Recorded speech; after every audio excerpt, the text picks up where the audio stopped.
It feels like every election cycle just comes with this amplified intensity now, doesn't it? Yeah. This 24/7 news cycle, the constant social media buzz. Right. It's a lot to process, for sure. Yeah. But today we're laser focusing our deep dive a little bit.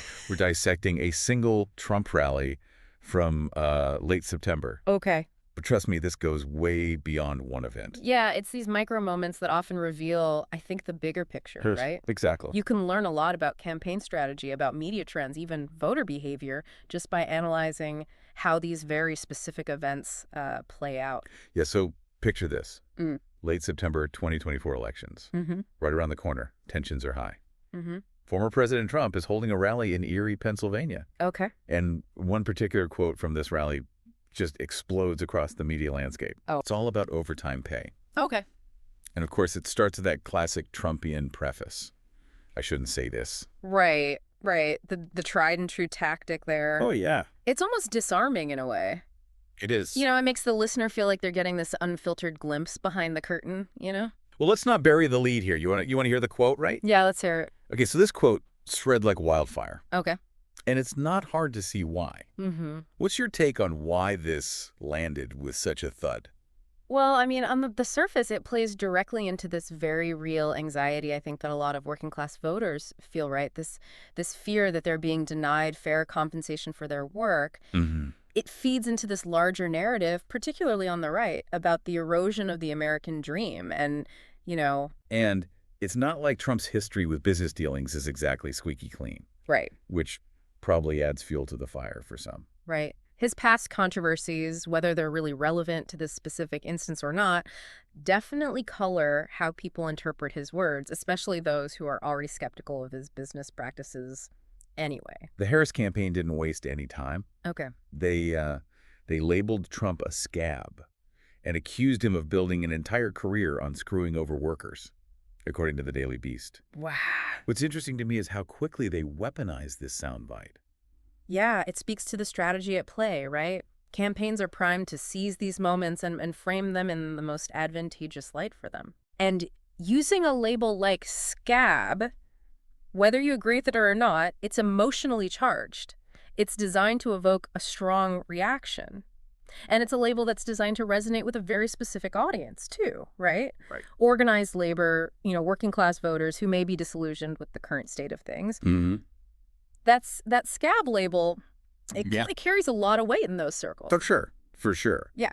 But the overtime, quote, inflammatory as it was, Right. it was really just one piece of the puzzle at this rally. Exactly. There were other moments, other lines that really stood out. Right. This article highlights how Trump went after Biden's age and mental fitness repeatedly. Okay. He even went so far as to call Harris mentally disabled at one point. Which, of course, raises questions about the tone of political discourse today, doesn't it? Yeah. Using that kind of language, particularly when you're talking about something as complex as, cognitive health and aging. Yeah. It's a risky move. It feels like the gloves are off, right?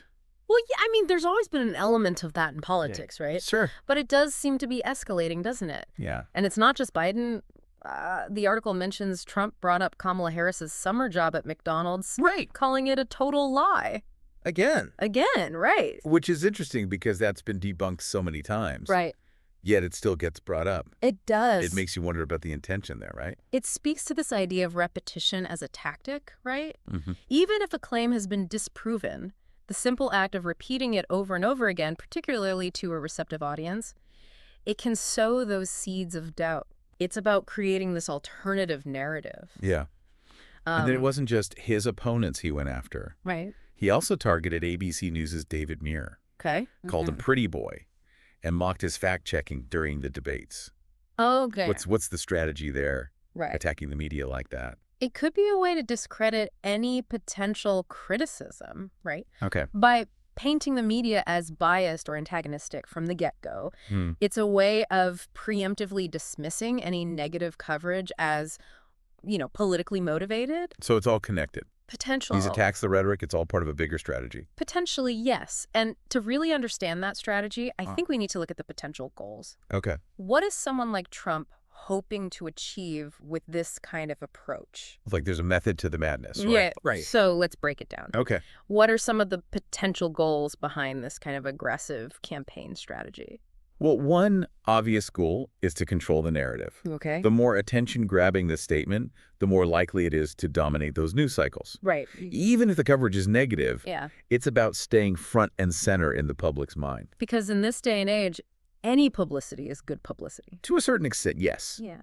Especially when you consider how people consume news now. Right. You know, a shocking headline on social media, even if it's later debunked or clarified, it's already made an impact. It's about shaping perceptions, not necessarily with facts, but with whatever sticks in people's minds. Exactly. Yeah. Another key goal is energizing the base. Okay. This kind of fiery rhetoric, the attacks on opponents. It resonates with core supporters. It reinforces their beliefs. Right. It makes them feel like they're part of a movement, Right. which can translate into donations, volunteer work, and ultimately votes.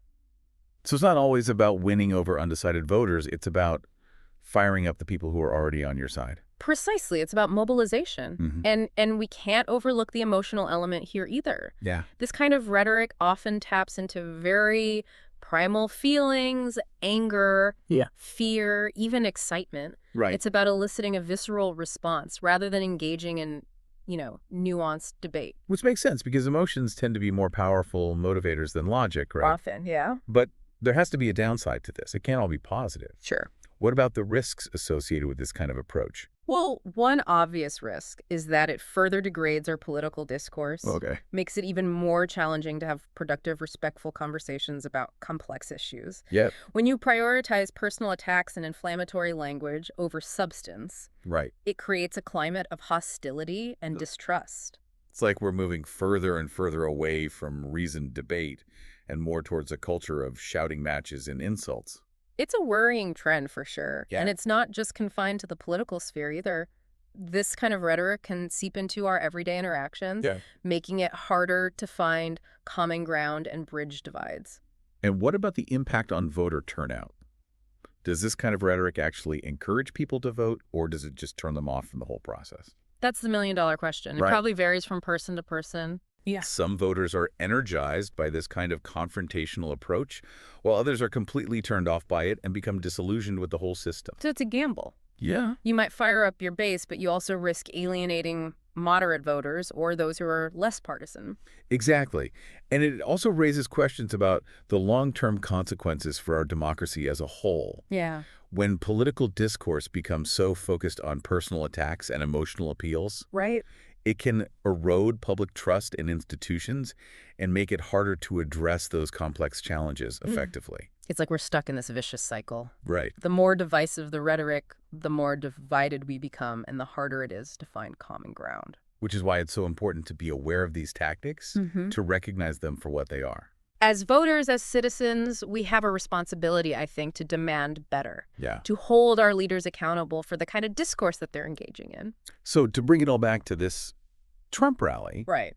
it becomes a microcosm of these larger trends that we're seeing in our political landscape. Absolutely. It's a reminder that every word, every gesture, every soundbite, it's all part of a larger strategy. Yeah. And understanding those strategies, recognizing the tactics at play, it's the first step in becoming more informed and discerning consumers of political information. Which, at the end of the day, is what this deep dive is all about, giving you the tools to navigate this complex and often overwhelming world of politics. Exactly. So next time you hear a soundbite from a rally or see a headline that makes you raise an eyebrow, just remember there's always more to the story. Always more to the story. Thanks for joining us on this deep dive. And until next time, keep asking questions and stay curious.